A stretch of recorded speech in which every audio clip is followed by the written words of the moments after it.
If you say that no one can enter into my situation, I am telling you as a man of God, my Jesus is able.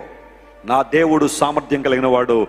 తలుపులు మూయబడి ఉండగా లోపలికి వచ్చాడు అంటే, నీ జీవితంలో opportunities close అయిపోయినప్పుడు, నీ జీవితంలో అవకాశాలు లేనప్పుడు, నీ జీవితంలో ఎవ్వరూ నీకు సహాయం చేయనప్పుడు, నీ జీవితంలో ఎవ్వరూ నీ షోల్డర్ ట్యాప్ చేయనప్పుడు, నీ జీవితంలో ఎవ్వరూ నిన్ను లేవనెత్తడానికి ఇష్టపడనప్పుడు, Jesus can enter into that situation. Somebody shout hallelujah.